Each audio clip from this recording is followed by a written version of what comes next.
feel it coming in the air tonight? Oh Lord, and I've been waiting for this moment for all my life. Oh Lord, can you feel it coming in the air tonight? Oh Lord, oh Lord.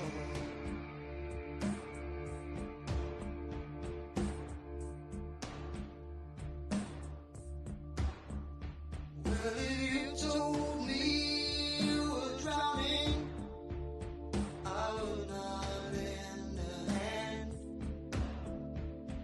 I've seen your face before, my friend, but I don't know if you know who I am. Well, I was there and I saw what you did. I saw it with my own two eyes. So you can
And ladies and gentlemen, welcome back to another episode. This is the Sports Cave. Your co-host Robbie, my co-host Zach Roden, my co-host Zach Roden, my co-host Yes. Zach. There we go. All right, turn this fucking television down here. Instantly, we got people in the comment section. Ploop is live from the shitter. Plouf's taking a shit. We got a happy early birthday shout out from Bobby Boy to Robert, father to son.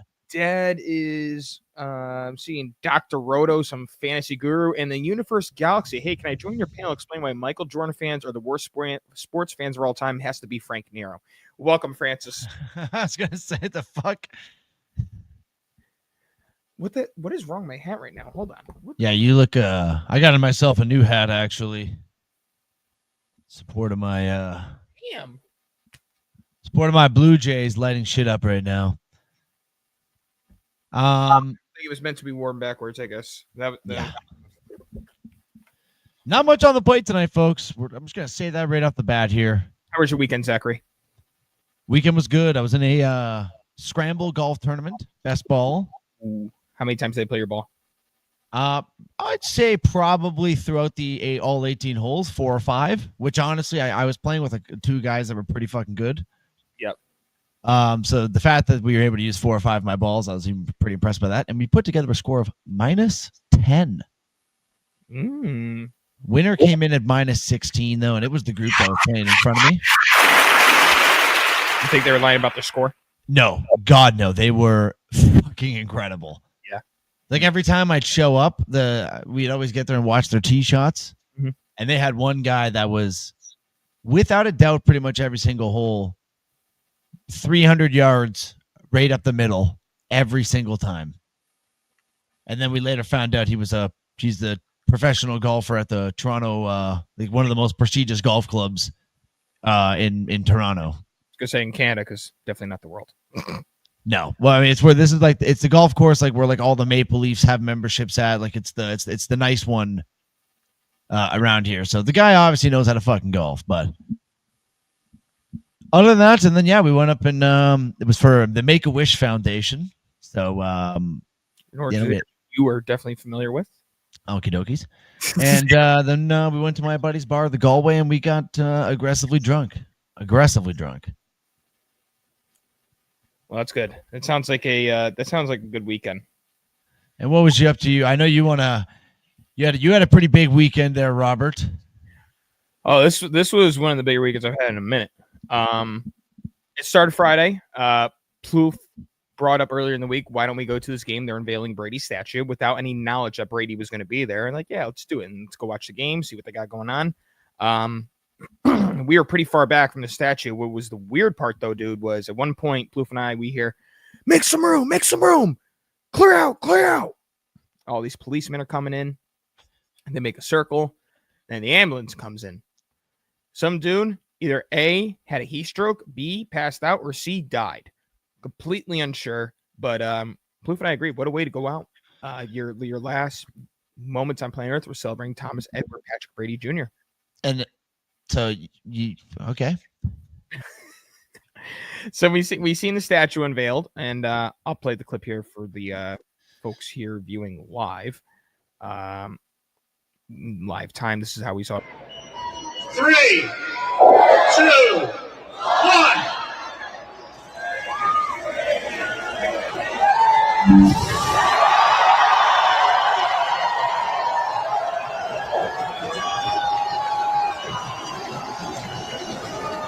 What are your thoughts on the statue, Zach?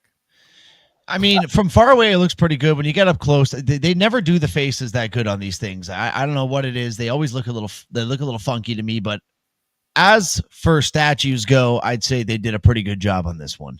Yeah, I think the statue was pretty good. And then, so Plouf and I, we made our way over to the pro shop, and we walked around for a little bit. And I didn't see anything. I wanted something, but it was just too pricey. I said I'll just get it cheaper on Amazon. And I look over, and there's this little area where people are still hanging around. So I make my way over there, and Plouf follows along. And that's where all these guys were walking back to where they entered from, the new lighthouse that they have. So we saw the McCourty twins go. Waited a while, and then Sebastian Vollmer, former offensive lineman, walked by.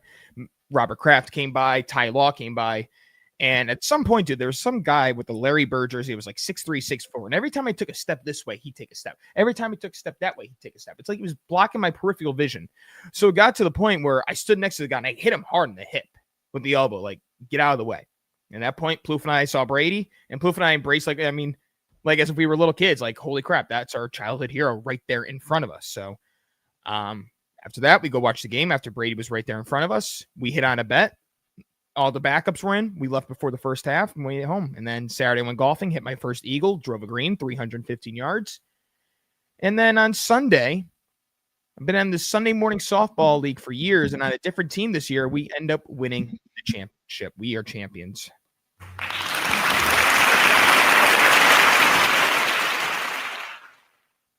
What the hell? You would have this guy on your show. He has a good topic. I mean, there's hardly anyone here, and you guys are saying it's a slow sports week in this topic. Maybe BK does bring up a point. The only thing is, you let a random guy come on here. Who knows what the hell is going to come out of their mouth? That's the. I guess that's a risk we might have probably should have taken there, but there's potential terrorism involved. You never know. I was going to go that far, but was not about to go that far.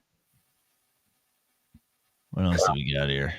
Who knows what the hell is going on? All right. So then yesterday, the Cinderella story team that I brought up last week, Zachary, my Monday softball team, we finished in last. And by the way, the scheduling was so messed up. So initially we were told, like the bracket show, we were supposed to play at 7, right? Then they sent out an email for the times. They said we play at 6. So we all get there a little bit early. Get to the field. I get the dugout that we want. Find out we don't play till 7. All right, well, let's go next door to the bar. So we go next door to the bar. It's about 6:30. I look over at my buddy. I go, should I get another beer or should we just head on over? He goes, buddy, playing time, get another beer. I was like, dude, it's almost 7. He goes, yeah, we play at 8. Zachary, my drive to the field is an hour. So son of a bitch. So we play at 8, and we're in a close game. I rally up the boys. I hype them up. You know what happens, Zachary? We have an 8-9 run inning. We end up winning that game. Now we're in the championship game, and these guys were playing a 5-man infield. They were tournament players, I think, in a C bracket. So, yeah, it was a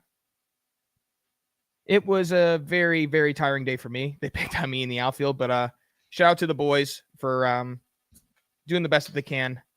High life until next year.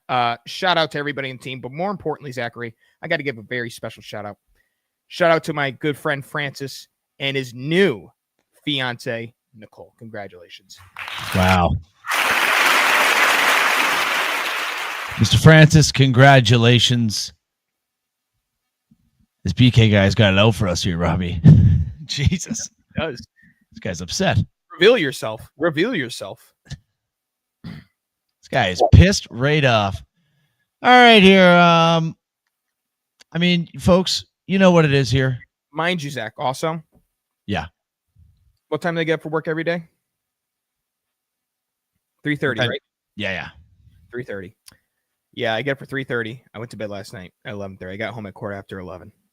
Showered, went to bed, woke up, and I dragged for 8 hours today at work.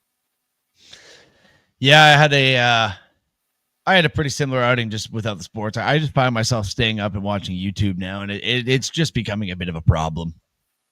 It's becoming a bit of a problem. I used to watch Yankees, but now they piss me off, so I'm waiting for football season. Although they had a nice win yesterday. Stanton hit his 440th career home run. Jazz, I think it's 3rd consecutive season or 4th with 20 home runs. So maybe the tables are turning, but I doubt. We're going to get into them later. But Zachary, let's get into the sport that everybody really, really cares about and is on soon.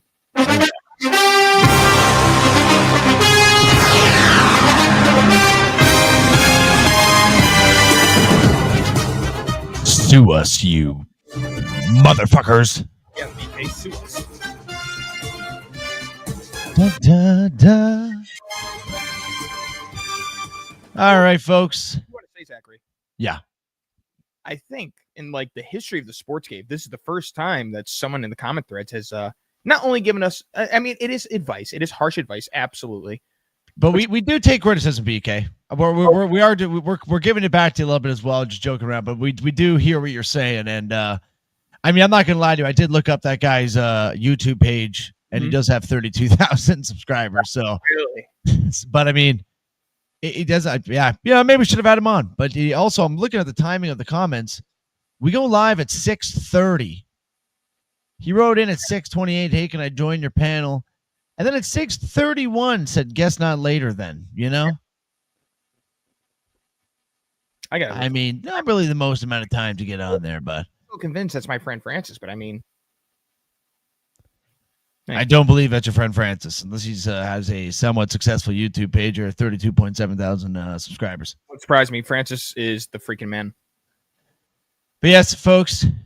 Sorry, Rob, you were saying something? No, I was talking about our good friend here, BK, going at us. It's all love out here, BK. It's all love out here. We got ourselves, like I said, it's a bit of a slower sports week here, but NFL season is on the horizon. We've been going through all the divisions here. We had the NFC East last week. Zach, yeah. I'm going through his page.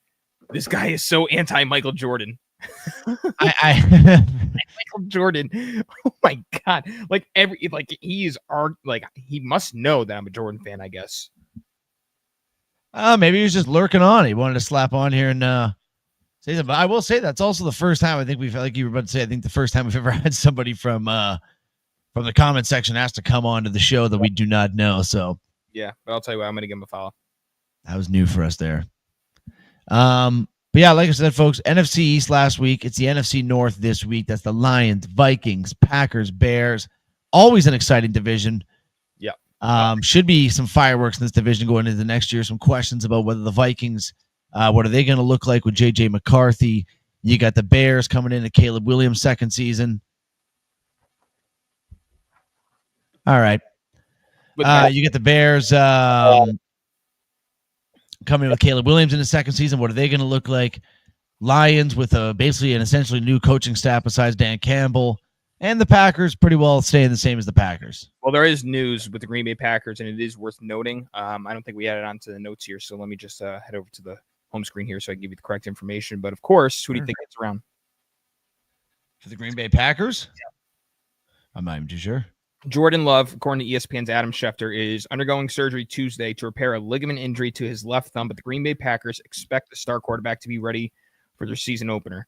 Love, who had his left thumb taped during Monday's practice, tried to play through the injury before ultimately deciding to have the procedure. Packers general manager Brian Gutekunst said Tuesday that Love could practice as early as next week, adding the procedure was, quote, the best option to him getting back the fastest and feeling the best. And as much as it sounds like a catastrophic, devastating injury in a way, because, yeah, he could be back for week one, but one hit and, that's all it takes. I mean, this guy in the final seconds of the game over in Brazil last year was lucky that his knee injury wasn't anything devastating. But what they did find out was Malik Willis actually was doing a pretty good job filling in when Jordan Love couldn't take the field. So as gut-wrenching, as bad a hit as it is Malik Willis can continue to step in when needed. If Love can't play, then the Packers will be in pretty decent shape. Bam, bam. Do I still have the Packers thing? Go, Pack, go! Go, Pack, go! Go, Pack, go! Go, Pack, go. Go, Pack, go. Ooh, that's actually tough. Yeah, tough way to start the season after. Let's look at the Lions' schedule here. I love you too, BK. I love you so much. Hey, BK, I forgot to ask you, or I forgot to let you know, nobody fucking asked you. All right? So, see you later, pal. Jesus Christ. Trying to do a fucking show over here. You got Chatty Cathy in the comment section every fucking 2 seconds. Give him the business. I know you want to give him the business. Fucking BK. What a loser that guy was. Christ. All right. I was just sitting here, just looking at these comments every 2 seconds. I'm like, okay. I don't even think he's giving advice. He's just being a passive-aggressive asshole is what he's being. So, anywho, let's get back to our show, Robbie. Yes. NFC North. Let's start off with the Detroit Lions here, Mr. Roberts. And they are – this website's going to help out a little bit here because it gives me the weeks. It's giving me everything. So, BK, does it help that I'm drinking beer during the show? Is that possible? Or is that frowned upon? Should I do a line of cocaine? Have a good night, BK. All right, Detroit Lions here, Robbie. They are starting off. Are you ready here, sir? Are you ready? I am. All right. Plus, I don't know how many viewers we got here, Robbie. I think I just got rid of one of them, so I don't know if we have too many to spare. But maybe I was a little bit hard on you, BK, if you're still around. But no, that guy definitely left the Universe Galaxy, though. I mean, I could just already tell that it just would get very loud and wouldn't be worth it. Yeah. You did wish us luck. Now I feel bad for going at him like that. I don't think I didn't really go at him that hard. I think I was pretty nice.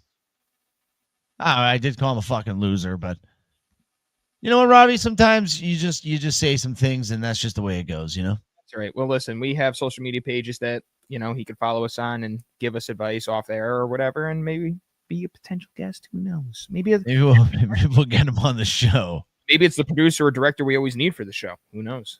Well, what's right. The slow sports week has basically turned into applications for the sports cave. You get paid $0.00 just like us. I continue to pay for platforms that we use to make the show run. And yeah, welcome to the club. Yeah. Welcome, BK. But Robbie, if you are ready, sir, the Detroit Lions, week 1, they do have a tougher one here. They are on the road in Green Bay to face the Green Bay Packers. Taking the Lions to win that. With this news now about Jordan Love's, I know we do with everybody healthy, but we're getting to the point where we're close to week 1. He just had surgery. I know it's not on his throwing thumb, but your thumbs are your most important things in your hands. It's hard to operate anything without your thumbs. You get that ligament fucked up, you're fucked up. That's a guy that has a screwed up thumb. And on my dominant hand too, I completely understand. Well, Robbie, week 2, I believe we're going to both have a W for this one here. They are having their home opener at home in week 2 against the Chicago Bears. Yeah, that's one. Week 3, Robbie, I believe I had this one as a loss because we've already gone over this team, but they are on the road heading into Baltimore to face the Ravens. Oh, I see. This is why I write down all of the papers. I want to make sure I keep it up tight for this. Well, I look at the Browns. I have you at 3-14. I have the Lions winning. The Lions winning here. All right. Oh shit. Okay, I got the. Just looking at my other things here, and well, you know what? This is gonna be interesting here. Okay, I have the Lions losing that game here. Week 4, Robbie. Yes, they're going to win. Week 4, they are at home facing my Cleveland Browns. Slaughtered.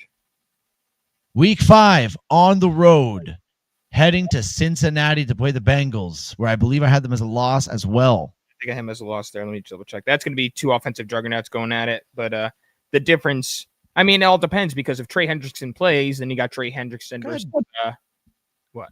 Bro, the Lions got a tough-ass schedule. Against Aiden O'Connell. Cincinnati, I have them beating the Detroit Lions. So you got them beating? Yep. First L for the Detroit Lions on my schedule. Just trying to find where my fucking... Oh, I don't have my Chiefs one here. That's not good. Way goes out. Oh, well. Way to go. We'll figure it out after. You know what? Now you're giving BK ammunition on you. On you. Yeah. That pussy's gone. We got ourselves week 6, Robbie. They are on the road again, this time heading to Kansas City to face the Chiefs. I'm going to take them for I'm going to take them for a W. I'm taking for a W too because I'm thinking of all the games so far that we had against Kansas City, against other opponents, and Kansas City's being all of them. They got to lose at some point.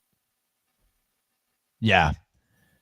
Week 7, Robbie, they are back home in Ford Field hosting the Tampa Bay Buccaneers, where I believe they get it done. Now, last time Baker was there last year, he got the victory in Detroit. Can it happen again? Not this time, I don't think. New offensive coordinator. I think that the Lions will end up winning this game. And I'm also very skeptical on the Bucs because, again, going back to the new offensive coordinator, their former coordinator went over to Jacksonville, took the job, and I still just think that they're making a big mistake keeping Todd Bowles as a head coach. Todd Bowles is he's just like McDaniels. McDaniels is a great offensive coordinator, not a good head coach. Todd Bowles, great defensive coordinator, not a good head coach. So, I mean, yeah, had they made I think it's the last 2 years now, they definitely made it last year to the playoffs. Yes, they have. But Todd Bowles sometimes in the most crucial decisions makes the dumbest play calls. So I'm going to go with Detroit taking down Tampa. All right, Robbie. Then week 8, they have a bye. Okay. Week 9, back home at Ford Field, hosting the Minnesota Vikings, where they get a W. I agree. I am Minnesota. I feel like I'm going to have Minnesota losing a lot of games this year, or going like 6-11 or 7-10. Yeah. But it's the end. Like if they had Sam Darnold, I probably would take him at 11 or 12 wins because we've seen what Darnold could do. And McCarthy, yes, he's looked great. It's preseason. Like, did you hear me when I recap my weekend, talk about how great the Patriots look, putting up 48 points on the Commanders? No, because it's preseason. And Washington didn't have Jaden Daniels. They didn't have, I mean, who knows when Terry's going to lace him up for them. He might do the same thing as Chase and lace him up week 1. They didn't have any of their primary starters playing. So it's too early to call with JJ McCarthy. Too early to call, baby. Okay, so we both got them with a win at home against the Vikings. Then they head on the road for a couple of weeks. First week, week 10, they are on the road heading to Washington to play the Commanders, where I believe they will get a W.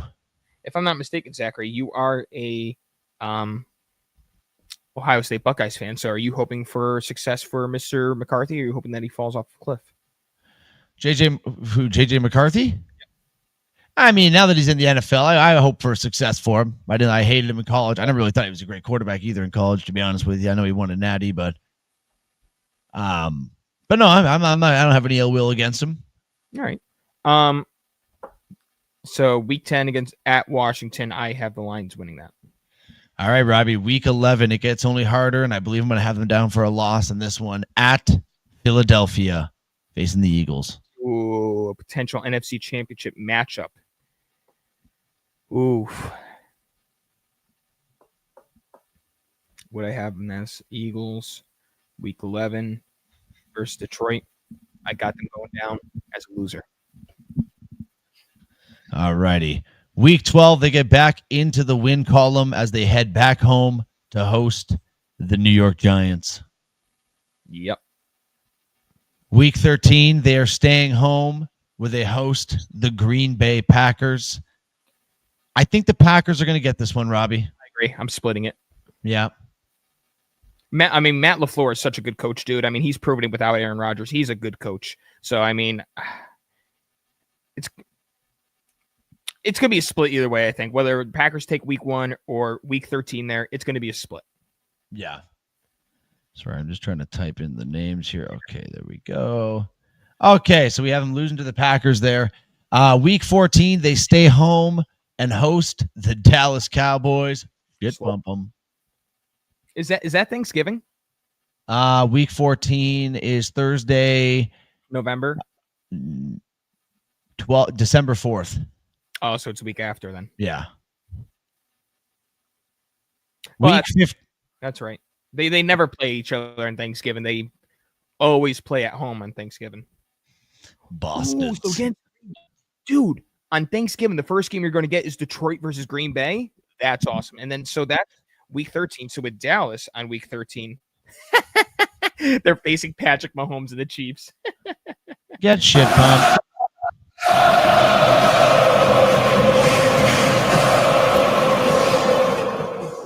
How about them Cowboys? I wish Bob was here for that. All right, Robbie, week 15. They are back on the road, heading to SoFi Stadium to play the Rams. Oh this my is God, a tough dude. one. Have you seen the updates on Matthew Stafford? Yeah, his back might be fucked. Bro. So let me get the correct news here on Matthew Stafford. But yeah, dude, and their backup. I mean, how you doing, Joey? Oh, Joey came at the wrong time. Joey, congratulations on the championship, my friend. We're champions, Joey. We're champions. All right, let's hear what ESPN's Adam Schefter had to say about the injury. Please hold. Matthew Stafford is in a situation where, here's the issue. They thought he'd be back at practice Monday. He wasn't. They thought he'd be back at practice maybe today. He's not. At some point, there has to be some level of concern that builds up, but it hasn't yet within the organization. They remain quietly and privately confident that he's going to be ready for the regular season opener against the Houston Texans. But now we are just over 3 weeks away. He's 37 years old. Mm-hmm. It's a backs linger. Mm-hmm. I think it's problematic, but again, I'm just telling you, they have not been concerned, and they have maintained all along that if there were a game this week, Matthew Stafford would be out there and he would be playing. Can I jump in real quick and just ask a question? Is it more of a function thing or a pain tolerance thing? Maybe a little bit of both. I don't know. Matthew Stafford. Yeah, it doesn't sound very good, dude. He's as I mentioned, he's 37. He's not young. He's definitely getting up there in age. And that's where this pick gets a little bit tough here, because I honestly think if he's playing and that Rams team is healthy, I think I would take them to win this game. You know what? I'm gonna assume that he's gonna be healthy, so I'm gonna take the Lions to lose.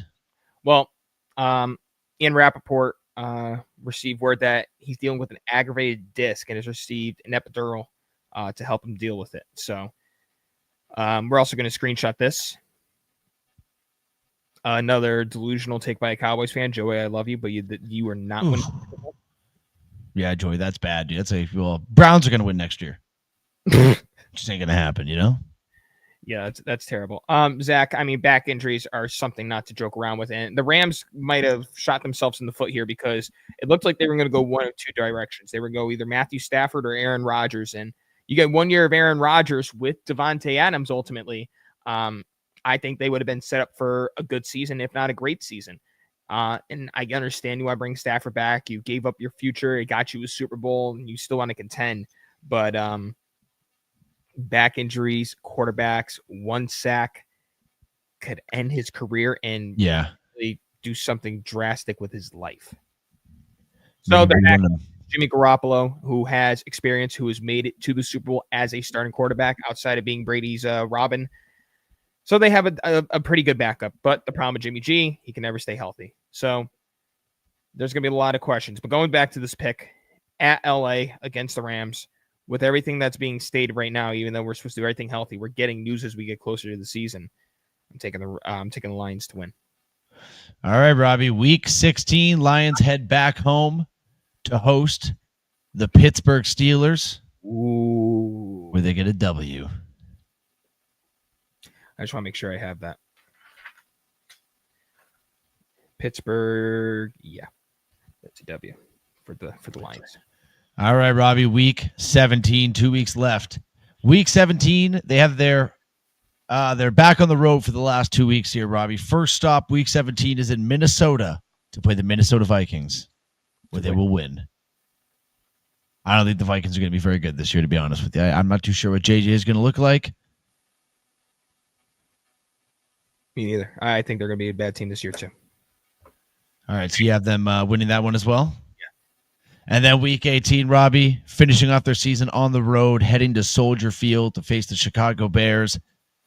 I'm going to put them down as a W, but this also could be one of those games where they're sitting everybody because they already have a firm playoff spot. I'm taking them You're taking for what? I'm taking them to lose. I'm going to keep them as a W. Mr. Marcus, how are you, brother? Yeah. And that wraps up the Lions season, Robbie. Give me 1 sec. I need a glass of water. So goddamn bad. Very good. So, right. 1 second. I got the Lions going 13-4, and I think that they're going to end up winning the division. Their toughest competition within the division is going to be the Green Bay Packers.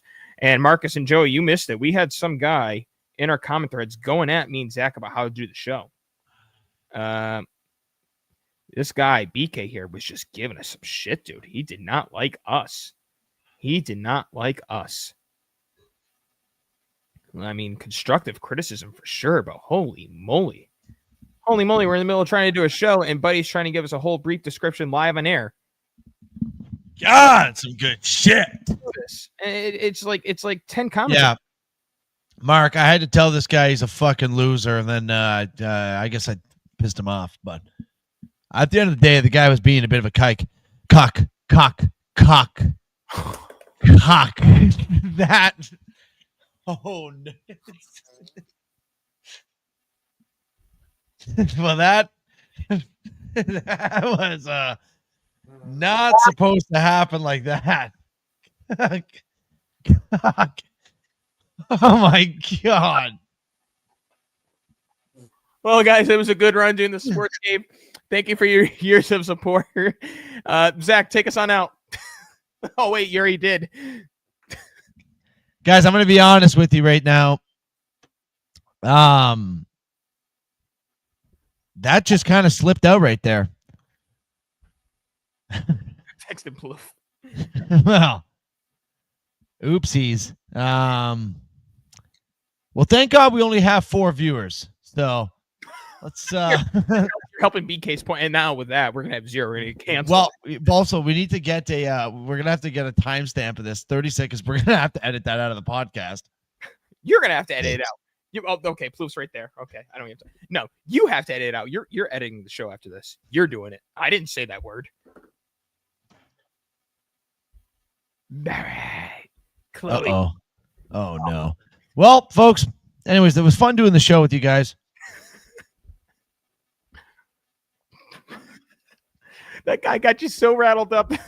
I literally meant to call him a cuck too. I don't know why that came out like that, but I also just realized I fucking scratched my eye today at work. I think I just fucking re-scratched it. I rubbed my eyeball at that, but alrighty. Well, we're gonna do one last hurrah here in the sports game before we get yeah, I better take a picture this time too, just be safe. We're gonna have to get in there, and I'll have to like 31 minutes, not 30. Yeah, I'll be doing the editing for that one today, folks. So if you didn't listen to the live stream, you missed. Okay. Well, anyways, let's get into the Vikings, Robbie. Woo! Do I have the skull? I know I have the skull. Oh my God. What? You should have seen the look on your face. I couldn't believe you. Jesus. I couldn't believe it. What is wrong with you? I literally did not mean to say it. I'm going to call Ryan. I'm going to mute my mic because I know Ryan's going to laugh his ass off. Let's see if he answers first. Plus, I can, get him in once we talk about his Green Bay Packers. Yeah. I doubt Ryan's going to answer because normally he'd be watching right now. Joey, the Cowboys were like last week, 2 weeks ago. I have the Cowboys going 7-10. And I think Zach has them going 7-10 or 6-11. I think I have them going 10. Let me see. Oh, you might have them going 10-7. Well, Ryan's cooked. Well, all right. 9-8 I had them going. All right, Zachary. Minnesota Vikings, skull. Yes, Minnesota Vikings starting off. Let me get this thing loaded up here. Minnesota Vikings are starting off on the road, heading into Chicago to play the Bears, Robbie. I think I'm going to take them for a loss. First game for J.J. McCarthy. A lot of nerves. J.J. McCarthy, but also first game with Caleb Williams and Ben Johnson. Also true. But, there's a lot of hype surrounding Rome Odunze this year. With Keenan Allen gone, it's going to be him and DJ Moore holding down the helm. DeAndre Swift had a pretty good year last year. And as it pertains to Minnesota, I mean, who the hell is their running back? Oh, it's Aaron Jones and, getting up there in age, but we know what Justin Jefferson could do. They're going to be without Jordan Addison that game because of the DUI thing that happened last year. He's suspended 3 games by the NFL. And with all that said, I think it's going to be a loss in week 1 for the Minnesota Vikings. Damn chicken and ham. All right, Robbie, week into your predictions, Pardon me? Sometimes you got to talk yourself into your predictions. No, I hear you on that one. What kind of craziness you're going to say in the sports cave? Well, I don't think we can get any crazier than we just did. Oh, not me. It's you. It is. Well, we're in this together. I don't know. I don't know. Week 2, Robbie. They are at home. They are at home hosting the Atlanta Falcons, where I think they get a W. Atlanta's interesting, huh? Because a lot of drama surrounding Kyle Pitts. What are we going to see in a week 1, week 2 full season of Michael Penix, the Kirk Cousins drama? I mean, I can't believe they're going to pay him $45 million to sit on the bench. That is just absolutely absurd to me. Absurd. He is in my position. He's in the greatest position right now in NFL history. By far. Doesn't have to do anything. Shows up and makes 45 sheets. You know what I would do for 45 sheets? There's a lot of things I do for 45 sheets. You'd probably suck a lot of cock. I probably use the same word that you did in the live stream if it got us 45 million. I'd go a lot worse than that for 45 million. All right, I'm going Vikings with the win. Vikings with the W there. Week 2. Is that week 2 we just said? Yes, week 2. All right, Robbie. Week 3. They are staying at home and they are hosting the Cincinnati Bengals. Loss. Week 4, Robbie. You have them for a loss? No. I just want to say the one thing I remember too, because like the Vikings are probably going to do better than what we're predicting, and it's because one reason only. Their head coach, Kevin O'Connell. He's arguably the best head coach in football. Like compared to what they had last season, dude. I mean, winning 14 games with Sam Darnold is insane. So like, we're not sure what McCarthy's going to look like. Just like last year, we were almost sure that Sam Darnold was going to be trash all year, and he was pretty good. I'm pretty sure he got the VP votes, and it's all because of Kevin O'Connell. So, we got it. If I could tell you, like when we go to the end here, and we go, if there's anything that you could change, like when we review this through like week 9, week 10, is there anything that you change? I guarantee you the Vikings are probably be number 1 on the list. Yeah, I mean they could definitely surprise us, but I just don't know about them this year. You know, I got to see them in the first couple of weeks, and then they can make me swallow my my words I said here, especially the one I said about 3 minutes ago. But week 3, Robbie, I'm going to have them with a loss hosting the Bengals. No, I am too. But last thing before we move on to week 4, I mean they're kind of in the same position they were essentially in last year. So they don't have Jordan Addison for 3 games this year. Last year they didn't have TJ Hawkinson for more than 3 games, and they were very successful. So we'll see. Yes, we will, Robbie. And now we're heading into week 4, where they are on the road. Heading into Pittsburgh to play the Steelers. Had them for a loss. Yeah, I think I had the Steelers here as a victory. Yeah. Hey, well, don't you worry, Robbie, because they get back in the win column in week 5 in Tottenham at Tottenham Hotspur Stadium, where they are technically on the road against the Cleveland Browns.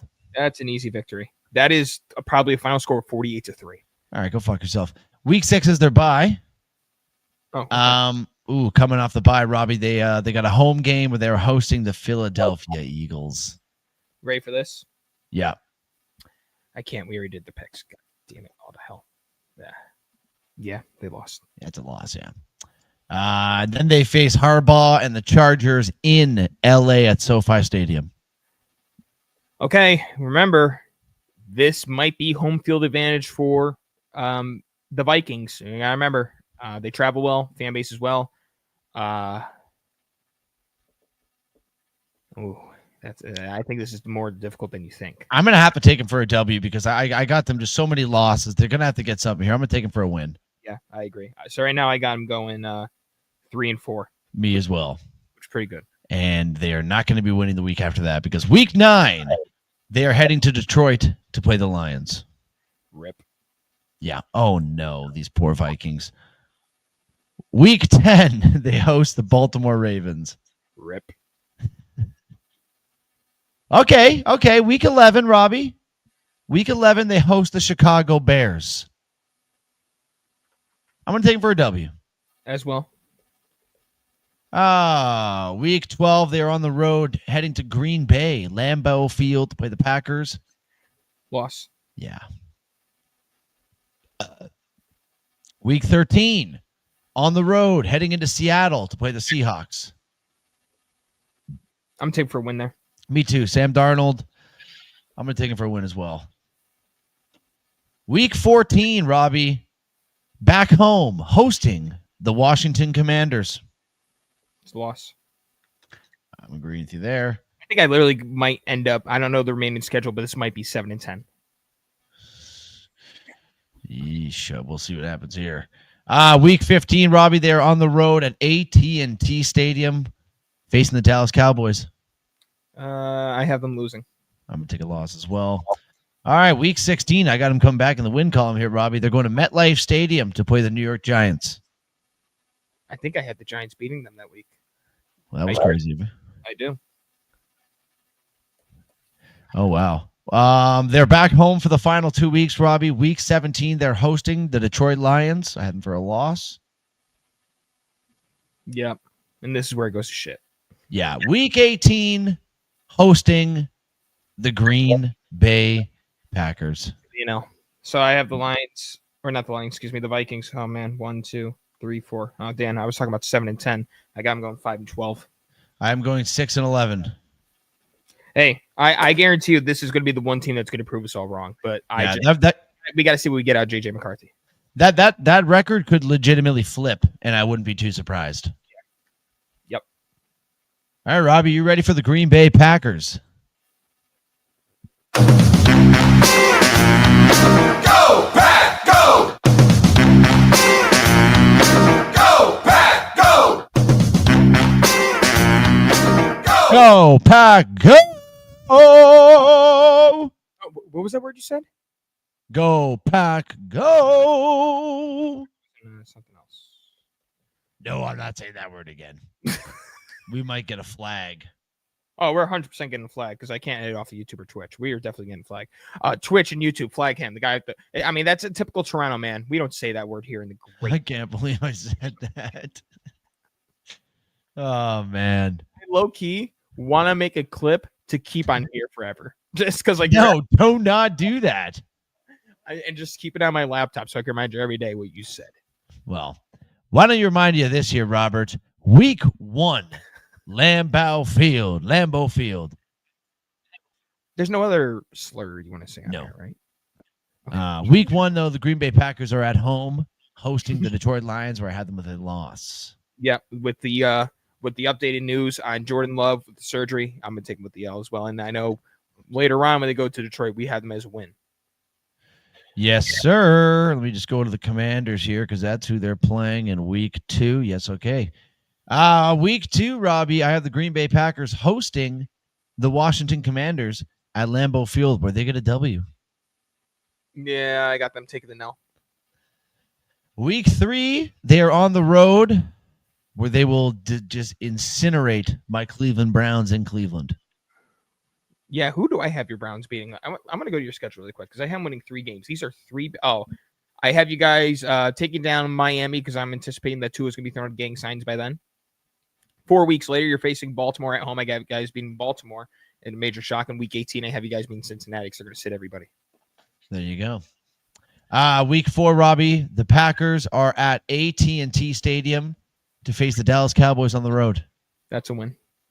W. I think. Here we go. Cowboys. Yep, that's a win. Early bye week, week 5 bye week. That sucks. If you're a team, that's the worst. That's the worst. Coming off the bye, though, Robbie, they go back home to Lambeau Field to host the Cincinnati Bengals. That's an L. That's unfortunate. I got them going 1-4. Right. That's really unfortunate. I had them going 3-2. Week 7 at State Farm Stadium in Arizona. Call of Duty will be close to being out by then. I would take him for a W against the Cardinals in Arizona. Me too. This work gets a little tough for him here, Robbie. Week 8, they're continuing to stay on the road where they have to head in to Pittsburgh to play the Pittsburgh Steelers. I think I have them taking the victory there. Yep. I don't even want to scroll up, but I'm going to say a victory for them. I agree. Week 9, Robbie, they're back home at Lambeau Field to host the Carolina Panthers where they get a W. You know, it's so easy to say that convictingly, but like that's another team that we're questioning is with the momentum that Bryce Young carried after he restarted after Andy Dalton had the unfortunate car accident to give him the starting slot again. I mean, Bryce Young looked great. He looked magnificent. But as an overall collective team, are they going to be good enough? And that's to be questioned. So, yeah, going Green Bay with the win. Tough one here in week 10, Robbie. They are hosting the Philadelphia Eagles at Lambeau Field. I think that's a loss. I think I have the Eagles winning that. Week 10. No, Zachary. I have Green Bay winning this. Wow. And you know what? I mean, rightfully so. I mean, they start in my predictions. They start off 1-4, and I mean, Philly's not going freaking 17-0. So I'm going to stick with it. I'm going to stick with the Packers win. Go Paco. All righty. Week 11, Robbie, on the road, heading into MetLife Stadium to play the New York Giants. W. So I have them winning 5 in a row. Damn. They're capable. Yeah. Week 12, back to Lambeau Field to host the Minnesota Vikings. It's a W. It's a W. That's 6 in a row. You don't have them for a W here, Robbie. Week 13 at Ford Field in Detroit. Yes, I do. Face the Lions. Yes, I do. In Detroit? Yeah. Wow. Yeah, because I have Detroit being them week 1. I got them splitting. Did you forget that? Oh, yeah. Shit. I did the same thing, dude. All right. Wow. All righty. Well, they're going to get another win here in week 14, Robbie. Back to Lambeau Field to host the Bears. Yep. They own the Bears. Week 15. This is a tough one for them here, Robbie. And I believe the winning streak for them comes to an end as they head on the road to Empower Field at Mild High in Denver, Colorado to face the Denver Broncos. End it. I'm going to end it. Yeah. Loss. Week 16, they're at Soldier Field to face the Bears on the road. Come back with the dub. Yep. Week 17, back at Lambeau Field to host the Baltimore Ravens. That's a loss. I think I have the Ravens win that. Let me just make sure. Oh, my God, Zach. Oh, my God. I guess I am feeling these Green Bay Packers team. They're winning this. And week 18, if I'm not mistaken, they're facing the Vikings, where we both have them with a win. Oh, my God. Let's take a look at this. Holy crap. What do I have the Packers going? I'm going 12-5. I'm going 12-5 as well, so they're going to miss the division by 1 game. And you know what? That's pretty fair. That might be accurate. I think that sounds about right. 12-5. And that leads us to the crown jewel of this division, the Chicago Bears. Chicago. I am interested to watch them, though. I mean, it all depends on Caleb Williams, bro. It really does. And, I mean, the Bears are going to kick themselves in the ass if he's not as good as Drake May or Jaden Daniels or Bo Nix. They're going to kick themselves in the ass. Right in the tushy. Well, Robbie, we both, I believe, have the Bears starting off the season with a W when they host the Minnesota Vikings at home. Yeah, promising. Big Cat's going to get a boner on part of my take, and then it's all going to go back. Womp, womp, womp. And then if I remember correctly, Robbie, we both had them with a loss in week 2 on the road at Ford Field in Detroit. Easily. Week 3. Oh, my God. You know what, BK? You're right. You're right, BK. He is not capable. I don't know what you're talking about, dude. Week 3, Robert. Let's get into week 3 here. Week 3 at Soldier Field against the Dallas Cowboys. I'm going to take them for a loss. I think I took them as a loss. Hold on. Dallas week 3 at Chicago. Zachary, I have them winning that game. Okay. All righty. And by the way, I want to see what team this guy's on, because did you see who the starting running back is most likely going to be for Dallas? I did not. It's looked like it's going to be Javonte Williams. And Rico Dowdle's with the Carolina Panthers. So it's Javonte Williams and Deuce Vaughn. Uh-oh. How do you feel about that one there, Joey? I'm sure you don't feel good. No, knowing Joey, he's going to be like, oh, that's 1,000-yard run. Which, by the way, I was talking to my coworker. We were talking about it. It used to be impressive when running backs run for 1,000 yards. But now it feels like if you're a starting running back, that's the minimum. You need to run for 1,000 yards. That's like the new shitty standard. Williams, Jaden Blue, and Myles Garrett. Oh, he Deuce Vaughn. Yeah, there she is. All right, Mr. Robbie, are you ready for week 4? Whore. Okay. Week 4, Robbie, on the road, heading to Las Vegas to face the Raiders. Take him for now. Damn. I'm taking for an L too, actually. Week 5, they get the bye week. Okay. Week 6, on the road, heading to Washington to play the Commanders. Loss. Probably not in a Hail Mary this time. Probably an ass whooping. Yeah. Week 7, they are back home at Soldier Field to host the New Orleans Saints, where they get a W. The Saints might go 0-17. Yeah. Week 8, they are back on the road, heading to Baltimore to play the Ravens. Loss. But you know what? I think that'll be a good thing, though, Zach, because is Archie Manning eligible to come out of Texas? I believe next year is his draft year if he Oh, chooses. if he's going to the Saints have their answer. Yeah. Well, we haven't really seen him play yet, though. I want to see this guy throw a fucking couple footballs here before we start getting all excited about him. But guess what? That comes in 2 weeks, Labor Day weekend. Yeah, bro. I'll have to see him in week 1. I'm hammering on Texas to beat you You guys. lose all your money. Week 9. Actually, Rob, before we get to week 9, I will say this. The people who choose the rankings for college football, there's never in the history of NCAA football been a number 1 and number 2 team to face off in week 1. Mhm. Like, you couldn't have just swapped Penn State and Ohio State to make some history? Why, Penn State's number 2?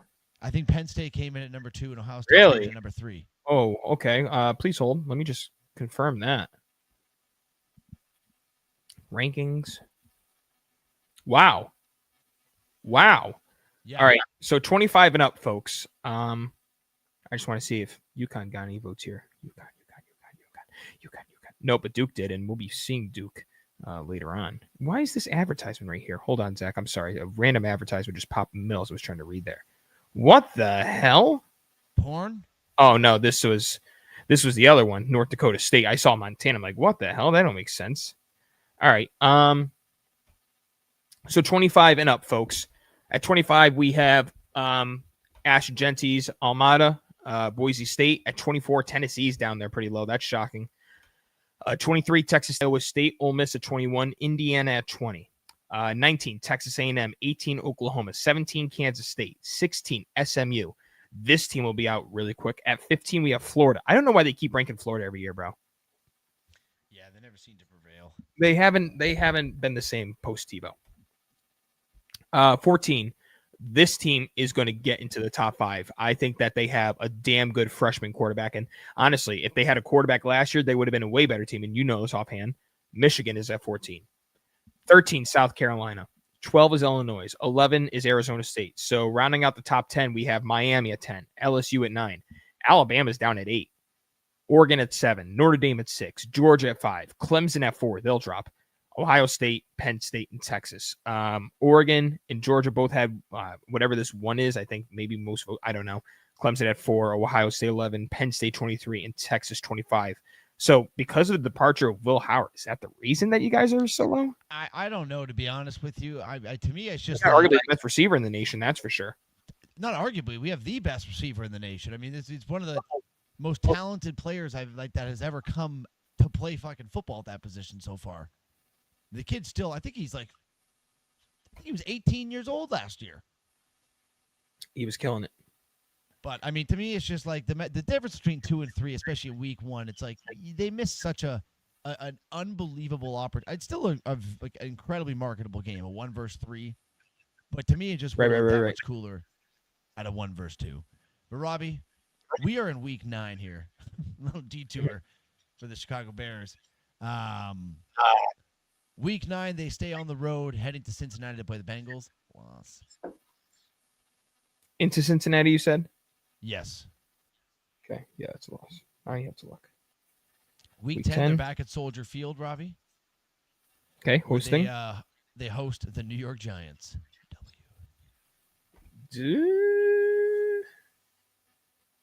Yep. Okay, so I actually have them doing pretty good this year. They're already at 4 wins, so they must be like 4-5, 4-6 right now. I got them at 3 wins right now, but week 11, they're back on the road heading to Minnesota to play the Vikings. I think I had them as a loss there. So did I. Week 12, they're back home at Soldier Field hosting the Pittsburgh Steelers. Loss. Let me just double check on that. Oh, yeah. Aaron Rodgers. Yeah, that's a loss. Yeah. Aaron Rodgers owns Aaron Rodgers could be 62 years old with a cane and could probably still take down the Chicago Bears. Yeah, he just has a hatred for that team. And it's crazy. I mean, it's an lust hatred. I mean, he tells every single fan, I own you, I own you, I own you. I mean, they should be calling Aaron Rodgers daddy. Well, Robbie, week 13, they're going to be calling the Philadelphia Eagles daddy as they head into Lincoln Financial Field. That's to a death. play. That's, yeah. And then week 14, it does not get much easier for them as they stay in the division here, or go into the division rather, heading into Lambeau Field to face the Packers. Yeah, it's no. Well, Robbie, it gets a little bit easier for him in week 15. I can't remember. I think I'm going to put him down for a loss because I think my Cleveland Browns are going to. Actually, you know what? I'm going to put him down for a W against my Browns at Soldier Field. Did I have your Browns beating them? No. they're going to Cleveland, or Cleveland's going to them? And Cleveland's going to them. Oh, yeah, you're screwed. And then week 16, Robbie, they stay at Soldier Field where they host the Green Bay Packers. That's a loss. Yes, ma'am. Week 17, Robbie, they are back on the road. Back on the road, heading to San Francisco to play the 49ers. To know. And they end off their season with a loss where they host the Detroit Lions. Or do we have them taking that game? I haven't taken that game. Let me see what I have. 1, 2. I have them losing that game. 1, 2, 3, 4, 5. 4-12. I got 'em. Oh, wow. 4-13. Wow, I got them going better than that. I actually haven't finished in third. I got them going 7-10. One of two things going to happen here. Either we're going to see Caleb Williams or J.J. McCarthy, who's going to be the better of the worst of the quarterbacks in this division. Well, only time will tell, my friend, but that is the NFC North. Okay, do we have any NFL news we got to go over? A little bit of NFL news. The only thing I have right here is that it did come out this week that I guess that the NFL leaked John Gruden's texts in a, what's the word I'm looking for here? Like in a legal way, I guess you could say. John Gruden said Tuesday that he's eager to discover the truth in Nevada courtroom about whether Commissioner Roger Goodell and the NFL leaked emails to the media before Gruden was forced to resign as Raiders head coach in 2021. Quote, I'm looking forward to having the truth come out, and I want to make sure what happened to me doesn't happen to anyone else, he said in a statement provided to ESPN. Gruden said he blames the NFL for leaking the emails, which led to the league to pursue the Raiders to force him out when the team was 3-1. I mean, let's not forget, they were looking good under Gruden.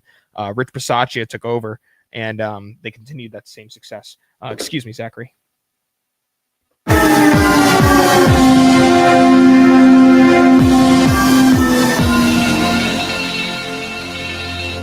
Aaron Judge with a 425-foot home run to center field. Yankees and Twins are tied at 1. Yankees suck. You suck. You're actually a bad person. He added, what happened wasn't right, and I'm glad the court didn't let the NFL cover it up. Gruden's comments came a day after the Nevada Supreme Court sided with him in his lawsuit alleging the NFL leaked damaging emails to the media before he was forced to resign in October 2021 in a 5-2 ruling. Zach, I mean, you know I'm biased in this topic, but Brady literally cooperated in every aspect with the NFL on the deflated footballs. You had Eller's superstar quarterbacks at that time, Matt Ryan and Aaron Rodgers, publicly stating out loud that they break the rules in colder climates, or Rodgers did by overinflating. Matt Ryan admitted that he had some below the PSI, which honestly, dude, they make such a big deal out of it, Zach. Like, if it's a deflated football in cold weather, it's supposed to be easier to catch. Like when the Colts were complaining about that, it's not to mention too, LeGarrette Blount had 200 rushing yards and 3 touchdowns. You only had 7 points, so you lost in the run game.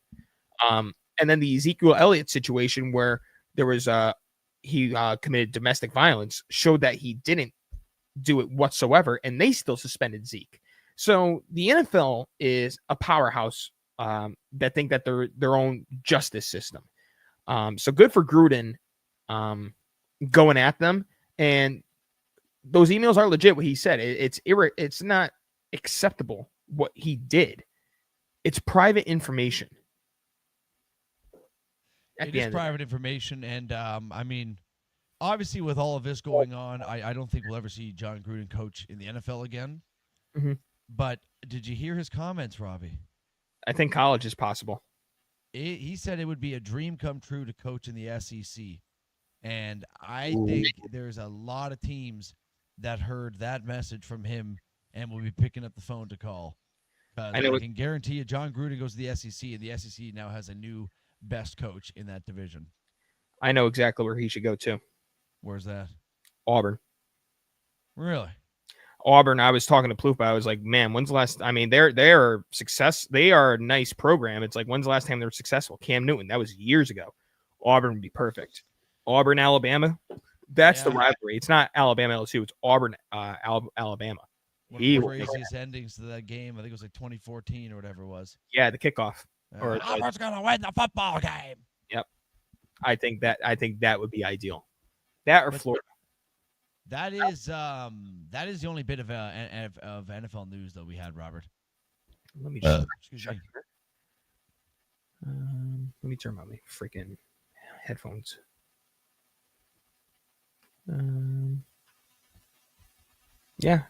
We have James Cook is back. He returned to practice with the Bills after his dispute, trying to hold off, and I think it's the right thing to do. And I think the one player that showed that these running backs need to stay active, Melvin Gordon did it years ago with the Chargers, and he was a free agent the following year, and he was never the same player with the sit out. So if you're a running back, you don't want to sit out for too long. James Cook had 16 rushing touchdowns last year, so it was the right thing to do, get back out there in the field. Got to stay active out there, Robert. I think it's the right idea for him as well. So, yeah, that's all we got for the NFL. Should we break the news about combat? Zachary, I don't know if I'm going to be able to load up our soundbite in time, so you're going to have to bear with me here. You want me to just do it? No, you know why? Because it sounds better when he does it. It's time! It's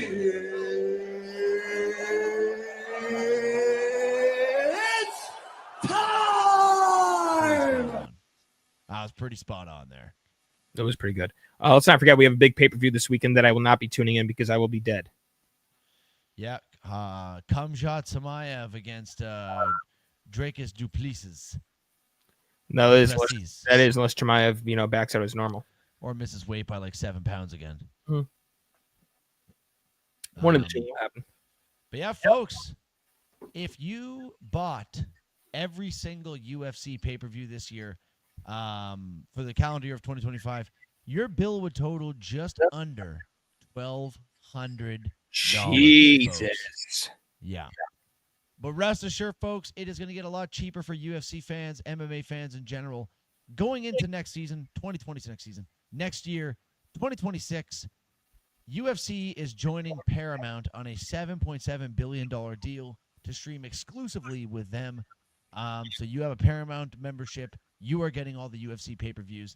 And Paramount memberships, I believe, start at about $9 a month. So that will raise. They will raise the membership fees, but what's the worst thing? It's going to be $12.99. Yeah, well, for $120 to $140 a year, you are going to have every single UFC pay-per-view.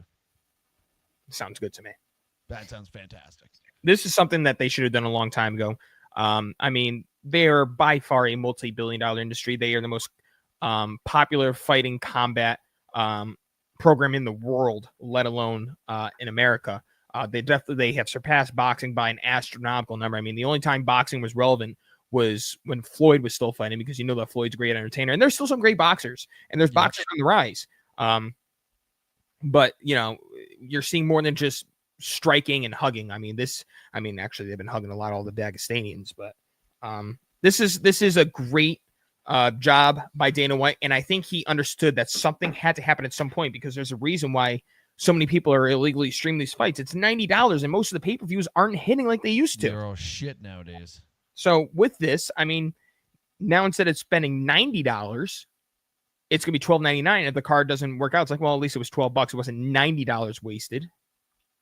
Yeah, exactly. And you still get like with Paramount, you're getting fucking South Park. You're getting Showtime, It's not like you're just getting Sunday UFC football. from there. So you know what I mean? So And then when March Madness comes around, you have March Madness. yeah, it's I'm gonna be purchasing a Paramount membership. I have Paramount for football and Big Brother. And once football ends, I wait till Big Brother comes back, which honestly I don't need. I also got YouTube TV now because I got tired of not being able to watch TV in my room. So I got YouTube TV. And it's great outside of me not being able to watch the Yankees. So I got to spend an extra $25 to watch the Yankees. Ooh. Mhm. What a waste of money that would be. Well, it's the Yankees and the Nets. So But Ravi, I am so UFC obviously exciting news for them, and I believe there was something going on in a combat sport of your liking. hold on. Let me get the factual information here, okay? So TKO, WWE, and UFC. Prior to the UFC making this announcement, I think it was today, correct? Back on August 6th, the WWE announced that their pay-per-views are going to be heading over to ESPN platforms starting in 2026. And I believe it was a $325 million deal. So they will be leaving Peacock for their pay-per-views, but they'll be going to ESPN strictly for the pay-per-views only. So a lot of concern was, you're paying $12.99 a month on Peacock to watch WWE pay-per-views, Sunday Night Football, and whatever else. Well, it came out that it was going to be $29.99 a month, and I told everybody, I said, I don't care for WWE that much. I'll watch WrestleMania, Royal Rumble, like the 4 major ones that they have. I'll watch those, and I don't give a shit about the rest. But now it's come out that, quote, in addition to ESPN DTC subscribers, fans that access ESPN through traditional pay TV provider, Comcast, DirecTV, Hulu, Live TV, YouTube TV, will also have access to new features through the enhanced ESPN app. So I will not have to pay $30 a month since I'm paying for YouTube TV. So if you're paying for cable, you do not have to spend the $30. It's confusing me why TKO just didn't try to do it all in one format if they're going to move ESPN to CBS.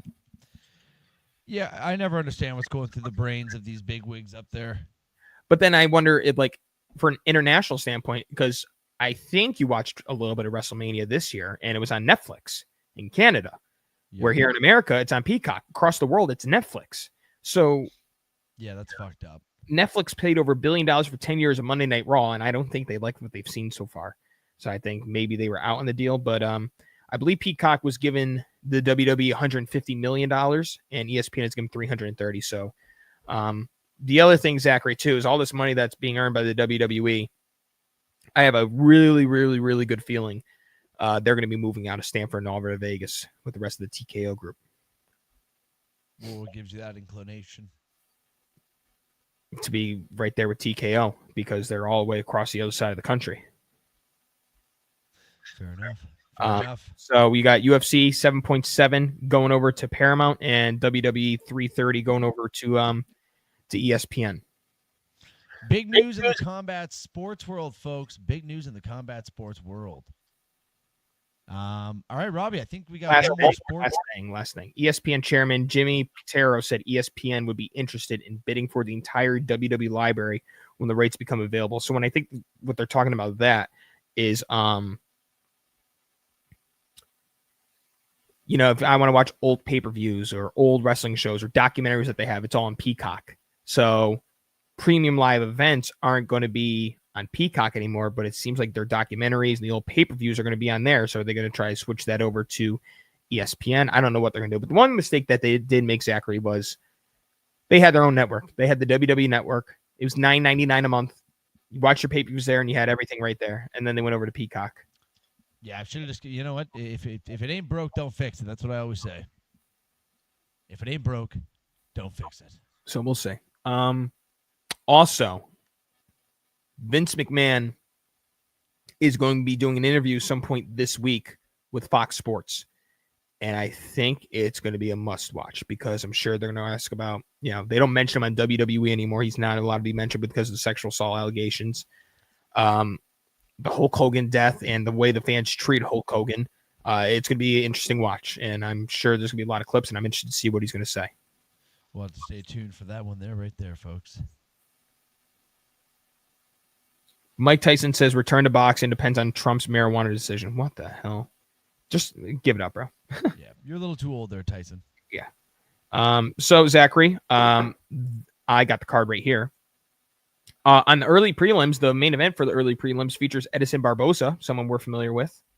Haven't seen him fight in a while. He's minus 155 against USA's Drakkar Klaus. On the prelims, Jessica Andrade, who's been featured in the main event and title fights, is on the prelims. She's facing off against Mexico's Lupi Ganiez. Andrade is the underdog in that fight at a minus or a plus 125. And then in the lightweight, we have Diego Ferreira versus King Green. That's the main event for the prelims. All right. Okay, so none of those guys really matter. No. Main card here. We have a flyweight bout between Tim Elliott and Kai Asakura from Japan. Asakura is a minus 330. In the middleweight, we have 41-year-old Jared Cannonier versus 38-year-old Michael Venom Page. And the last time we saw Jared fight Zachary, I think we were both like, yeah, this is the end. He's done. And I think he dominated his opponent. So, I mean, well, you know what? The guy's a beast, obviously, but MVP is no shtick either. So MVP's got, I think, most advantages. Definitely the height. He's 6'3" to Cannonier's 5'11", but he's only got an inch and a half of reach, and he's 3 years younger. That is going to be a striking bout, I think. I don't think there's going to be any takedowns or wrestling. I think that'll be stand and bang. I got MVP. Me too. Then we have Jeff Neal versus Carlos Prates. This is in the welterweight division. Jeff Neal's a plus 210 in this fight. The guy he's facing has 100% takedown accuracy, but I think it's on like point of like a quarter of attempt. So who knows? Maybe he calculates it every time. I don't know. Yeah, I don't really have a pick on that one. Yeah. Leon Murphy is a plus 160 taking on Aaron Pacquiao, minus 190. I don't know those guys, but I know the main event here. We have Dricus Duplessis versus who is it? What the fuck's his name again, Zach? Khamzat Chimaev. Okay, well, Mr. Chimaev is a minus 235. Really? Minus 235 to Duplessis plus 190. I might take a Duplessis in that. I think so as well. Guy's a fucking beast. I get that Chimaev is undefeated, but like he's backed out of the big moment title fight for years. Yeah, I mean, he's fought a couple good guys. In my opinion, he got the shit kicked out of him by who the fuck's that Brazilian guy? Gilbert Burns. Yes, Gilbert Burns. Was it Gilbert Burns? It wasn't Paulo Costa. It was Gilbert Burns. I think it was Burns, the one I'm thinking of. Okay. Nonetheless, I think Duplessis got him in that one. Well, that is going to be our final pay-per-view until October. October 4th will be UFC 320, where Yuri will be facing off against Khalil Roundtree on the main event. Not the main event, on the main card. Yeah. And then we're going to have the co-main event, the main event. Marab is going to face Corey Sandhagen. Marab's already a minus 400. And then we'll have Alex Pereira taking on Magomed Ankalaev. Ooh, very nice. And there's nothing I see here on the prelims that are exciting. And then UFC 321 will be October 25th, where we are going to have Cyril Gane versus Tom Aspinall. That's like that literally does nothing for me. Yeah, and I look at the rest of this card, and it's pretty dog shit. Yeah, so UFC's got to figure it out, man. And figure it out with these cards. This card will be in Abu Dhabi. Prelims will start at 10 a.m. Lovely. Let me go back to 319, see if there's anything that we're missing here. Nope. The rest of the cards look like shit. God damn. Oh, you know what, Zach? This one actually will be fun to watch. September 13th, Fight Night. I mean, most of the card looks like crap, but the main event here, Gene Silva, who was the guy that dominated Bryce Mitchell versus Diego Lopez, that will be a good watch. Diego Lopez is always a fun guy to watch. Yeah, that will be a good crazy watch. Motherfucker. Yep, that'll be a good watch. All right, on to our final sport here. Yes, ma'am. All right.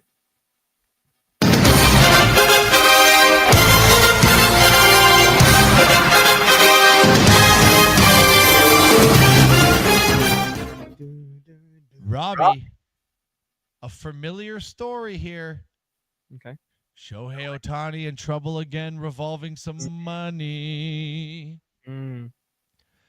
Shohei Ohtani and his agent are now making headlines of being accused of sabotaging a $240 million construction plant in Hawaii. However, I literally only read the headline of this, so I know nothing about it. Let me get some information because you know that's gonna be trending on Twitter. Shohei Ohtani, yeah, it's trending. All right, let me see if I can. Shohei Ohtani. Zach, you already went overboard once. You knock it off. You knock it off. It's basically just another. Oh my fucking god, we're so gonna get canceled. It's just like another financial situation. He had the gambling situation. This one, it seems, according to ESPN here, Shohei Ohtani's agent had been accused in a lawsuit of sabotaging a $240 million luxury housing project on Hawaii's Hapanu coast. The lawsuit alleges Ohtani's agent used their celebrity leverage to push out the plaintiffs for their own financial gain. Well, I mean, this guy just finds a way to make headlines, Robert. He does find a way to make headlines. Yep. Yeah, in the wrong way, too, right now. In the wrong way. Obviously, we're going to have to wait and see a lot more information come out about this before we really make an opinion on it, but I just find it funny, you know? You got to bring it up when you see it. Yeah, on here on Twitter, Dan Clark here makes up a great point here. Shohei Ohtani may, and he's right, Shohei Ohtani may very well be completely innocent in the numerous scandals he's been caught up in. However, one thing he really needs to assess is the people he is surrounding himself with and what their motivations are. Mud sticks. Change the problem before his reputation is ruined. He's absolutely right. Yeah. You got to surround right. I mean, oh, excuse me.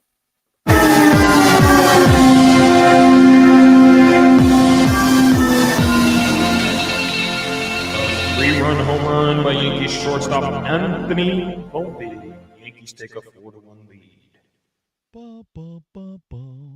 He's got to start surrounding himself with some better people here, Robbie. That's your home run horn, but you never give me any Blue Jays updates when they hit home run. Oh, well, we're winning right now, but no home runs.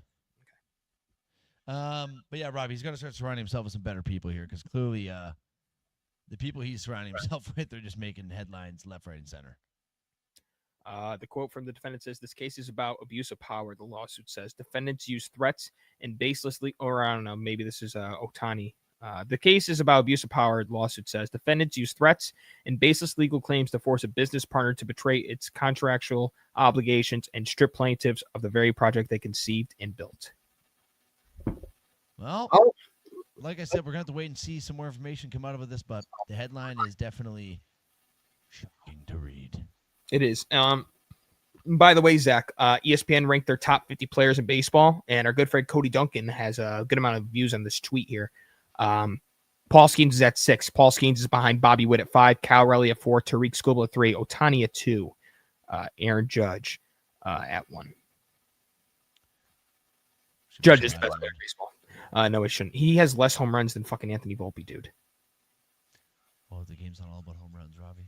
I think when you're getting paid $500 million, you should not be having less home runs than Anthony Volpe.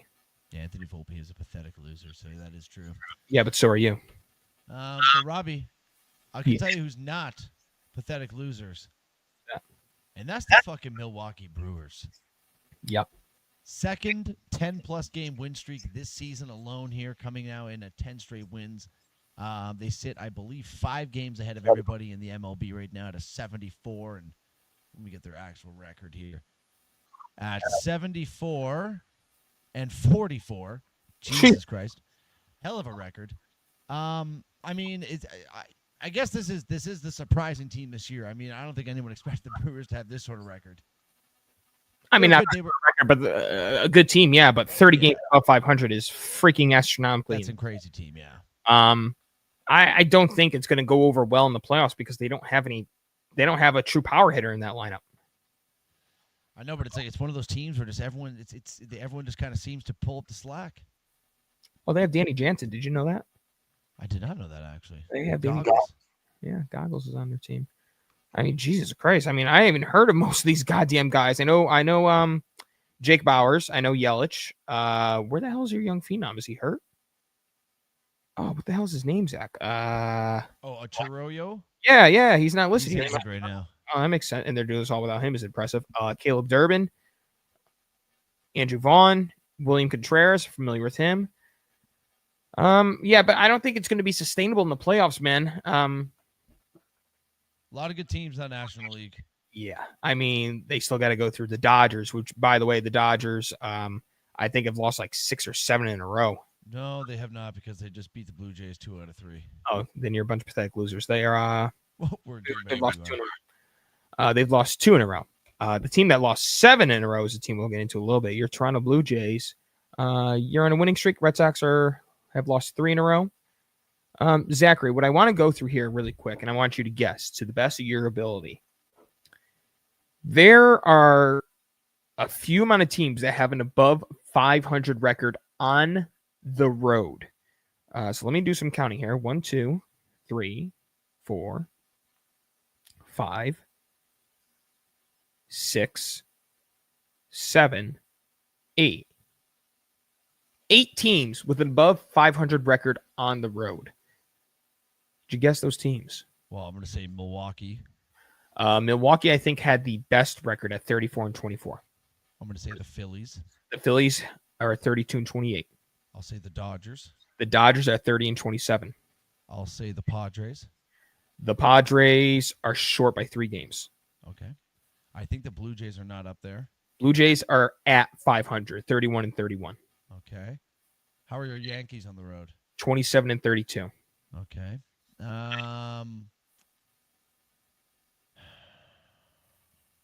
me the Rangers. 24-35.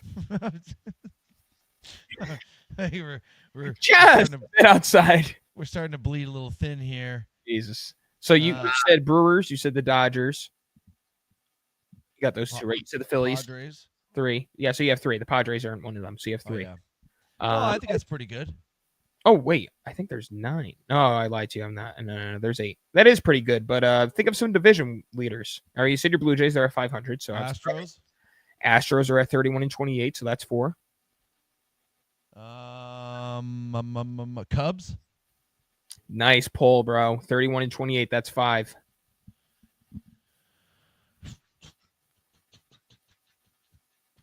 Great pull there. So you have 3 more.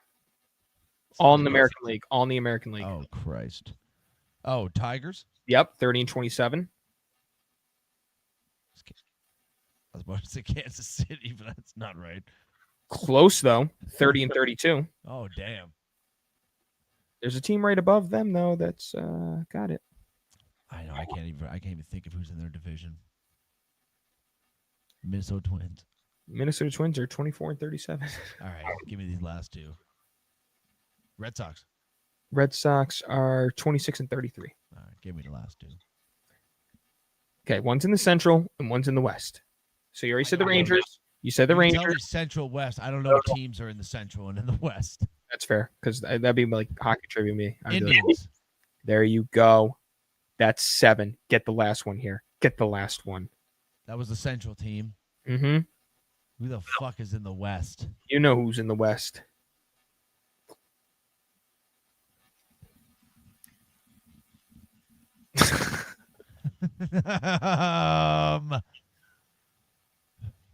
I can't think of it, Robbie.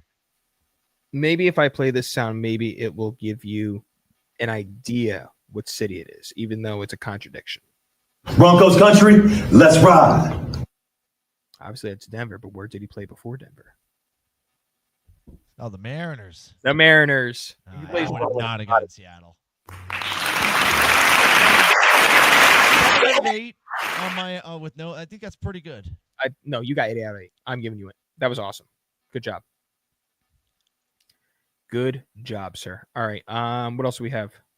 Well, Robbie, before we end off with a little bit of Yankee Mets talk from you here, you mentioned the Dodgers before. They're kind of on a bit of a slide here over the what seems like the last month, to be honest with you. Yes.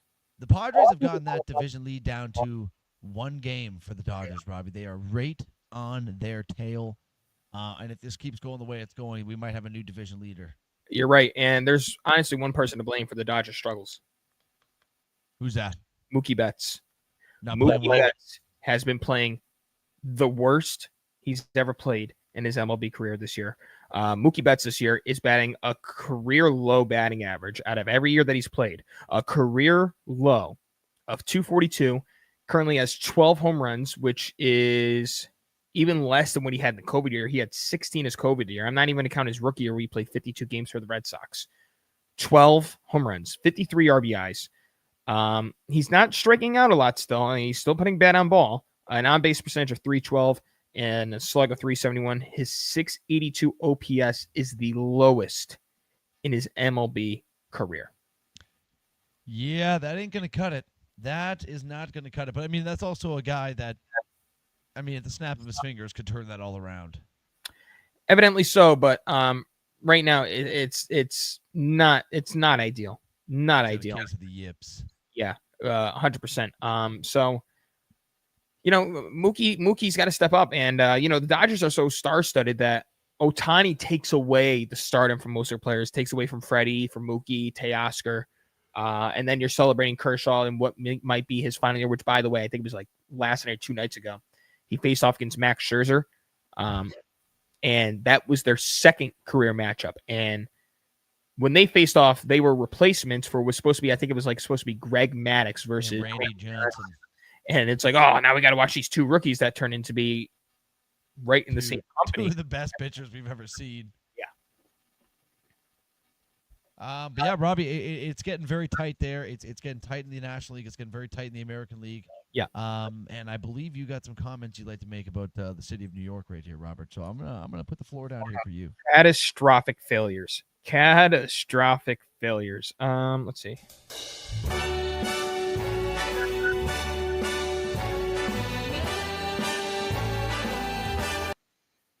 That's enough of that because they have been absolute failures, Zachary. But as bad as the Yankees have been, the Mets have now lost 7 in a row. And the thing with the Mets was they brought in Juan Soto, $765 million. And the Yankees' assets that they brought in once Soto left were Fried, Bellinger, and Goldschmidt. And Goldschmidt was a 1-year deal. Goldschmidt will be gone after this year. And Ben Rice will take over the first base operations.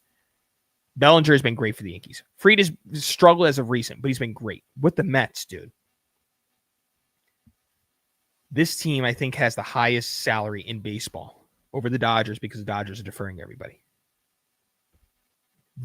I mean, dude, Frank the Tank. Yeah, they're going to kill this man. They're going to kill him. Zach. I mean, he bought in last year and they made it too far as the NLCS. He's been out on this team since like June, and he's been right. I'm going to see if we have a clank of him because I like hear him saying motherfucker wrong all the time. Oh, he's live right now. That's I don't know. Do not put that on. No, I don't think so. Back to what I said earlier, I guess you could probably just put whatever on now. I mean, you were way worse than what he would say. He just says fucking motherfucker. Okay, oh my God. I mean, what a disturbing. I don't know if this is going to be about the Mets. I have to assume so, but boy, is this disturbing. Just look at that right there. Oh my. It's just another day on New Jersey Transits. We have New Jersey Transits. This is probably Mets. Time for another unboxing.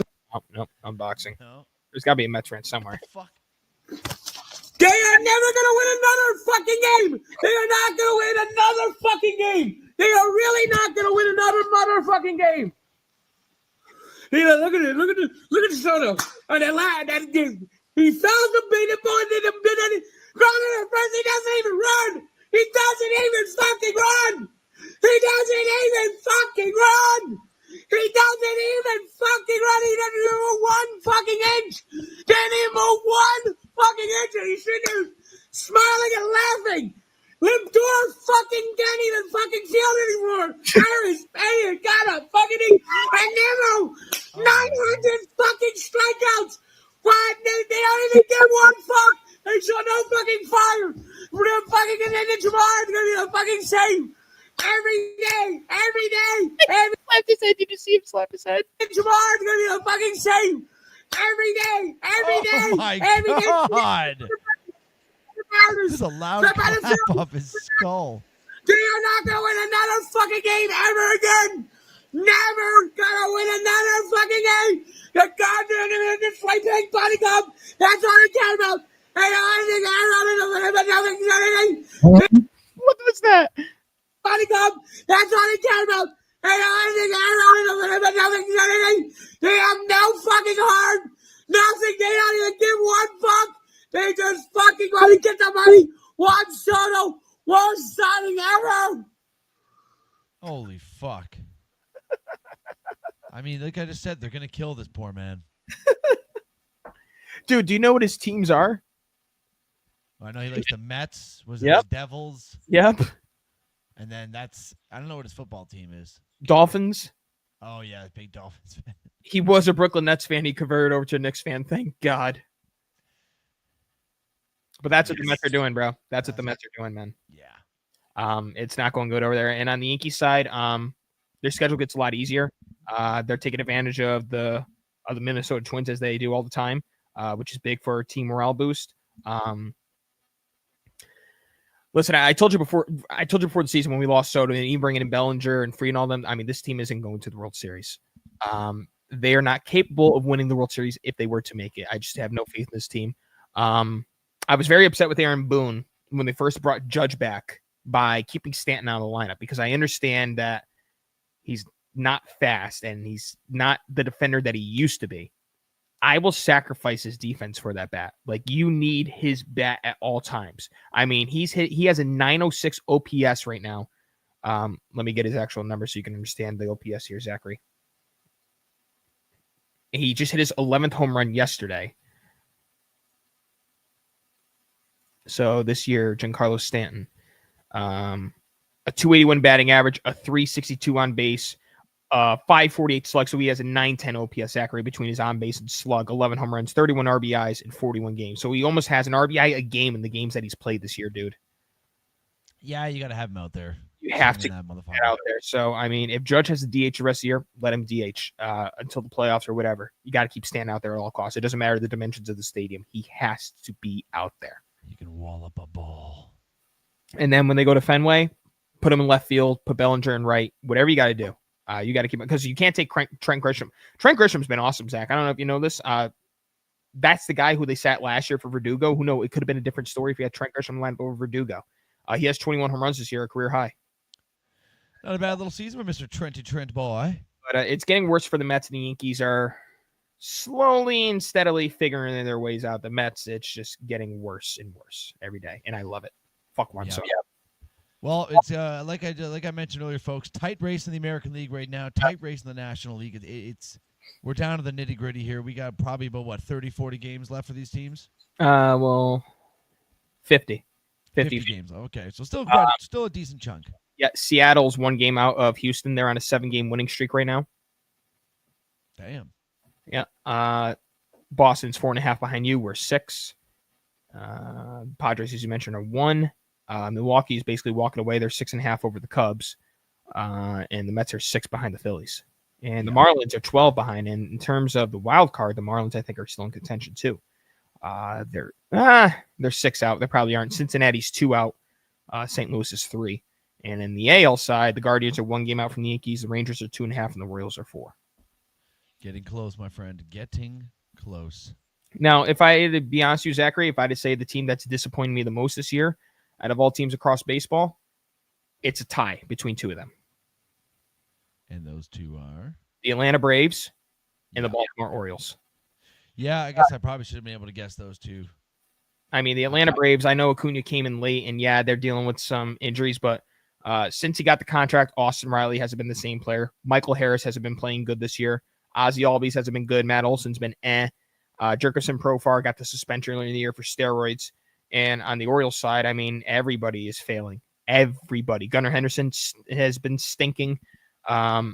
Jackson Holiday hasn't taken that next step. Adley Rutschman hasn't been good. And they took out Brandon Hyde. It just never got better from there.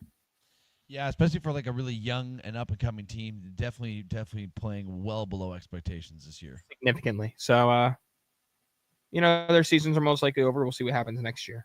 Do we have any other baseball news? I don't think so. Nope. Well, then Zachary, I think it's bedtime for us, Robert.